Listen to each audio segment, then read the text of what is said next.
श्लोक 33. श्रीराम वसे मेरु मंदार हे सृष्टी लीला, शशी सूर्य तारांगणे मेघमाला, चिरंजीव केले जनी दास दोन्ही, नुपेक्षी कदा रामदासाभिमानी. पूर्वीच्या काळी एखाद्यानं राजाची चांगली सेवा केली तर गाव, जमीन, शेत या गोष्टी बक्षीस म्हणून दिल्या जात असत. ह्यावेळी सातबाराचा उतारा किंवा तत्सम कागदपत्र नव्हती. हे सगळं ताम्रपटावर लिहून तो ताम्रपट मोठ्या गौरवानं त्या व्यक्तीला दिला जात असे. यावत चंद्र दिवाकराव दान दिले आहे असा त्याच्यावरती उल्लेख असे. याचा अर्थ असा की जोपर्यंत पृथ्वीतलावरती मेरुमांदार सृष्टी लीळा आहेत तोपर्यंत ही जमीन तुमच्या मालकीची राहील. दान देणाऱ्याचा वंशही 100-200 वर्ष टिकत नसेल आणि यासाठी या आत्ता सांगितलेल्या ओळींना विशेष अर्थ नसतो. पण इथं हे चिरंजीवपण प्रत्यक्ष देवानं बहाल केलेलं असल्यामुळं हे सत्यच आहे. शास्त्रामध्ये 7 चिरंजीवांची कल्पना दिलेली आहे. त्यापैकी रावणाचा भाऊ बिभीषण आणि हनुमान हे दोघं रामभक्त आहेत. जोपर्यंत पृथ्वीतलावर मेरुमांदार हे पर्वत स्थिरपणानं टिकून आहेत, आकाशामध्ये सूर्य, चंद्र, तारे आहेत, मेघवर्षाव करणाऱ्या मेघांचा समुदाय अस्तित्वात आहे, तोपर्यंत हनुमान आणि बिभीषण हे रामभक्ती करत राहणार आहेत. या दोघांनीही आपल्या जीवावर उदार होऊन रामचंद्रांची सेवा केली तेव्हा रामचंद्रांनी त्यांना चिरंजीव पद दिलं.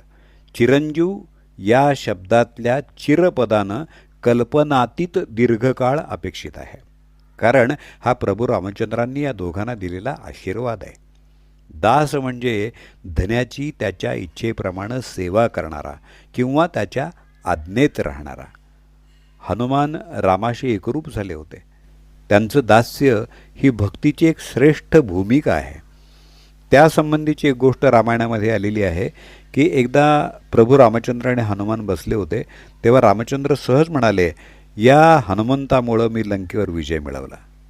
त्यावेळी हनुमंताची नजर रामाच्या चरणांकडे होती आणि हे वाक्य ऐकताच हनुमानानं त्याची नजर प्रभूंच्या चेहऱ्याकडे नेली. तेव्हा प्रभू रामचंद्र म्हणाले की छान केलंस, तू नजर वर नेलीस, म्हणजे तू दास्यभक्तीतून पुढच्या भक्तीमध्ये म्हणजे सख्यभक्तीत आलास. तेव्हा हनुमानानं असं उत्तर दिलं की माझ्यामुळं तुम्हाला विजय मिळाला ते आपण गमतीनं म्हणालात का, हे पाहण्यासाठी मी नजर वर केली. आपण माझे गुरुस्वामी आहात तेव्हा माझं स्थान नेहमी तुमच्या चरणापाशीच असेल. इतकी निस्सीम भक्ती हनुमंतानं रामावरती केली. बिभीषणानं रामचंद्रांना मदत केली. ती दुष्टशक्तींचा नाश करण्यासाठी ती त्यांची मानवतेशी मैत्री होती. रामचंद्रांना मदत केली, त्यांना सामील झालो तर कदाचित आपल्याला मृत्यूला सामोरं जावं लागेल याची कल्पना बिभीषणाला होती, तरीही त्यानं रामावर निस्सीम प्रेम केलं. असं म्हणतात की काही अधिकारी साधकांना, उपासकांना आजही त्यांचं दर्शन होतं, फक्त त्यांच्याप्रती प्रामाणिक श्रद्धा हवी. भगवंताच्या भक्तीला अंतरंग आणि बहिरंग अशी 2 अंगं असतात. जेव्हा साधकाच्या मनामध्ये परमेश्वरावर पूर्ण विश्वास आणि चित्तामध्ये त्याचा सतत अनुसंधान असतं तेव्हा त्याच्या मनामध्ये भक्तीचं अंतरंग तयार होतं. आणि जेव्हा साधक देहानं होणारी प्रत्येक क्रिया भगवंतासाठी करतो आणि मुखानं सतत नामस्मरण करतो तेव्हा त्याच्या ठायी भक्तीचं बहिरंग निर्माण होतं.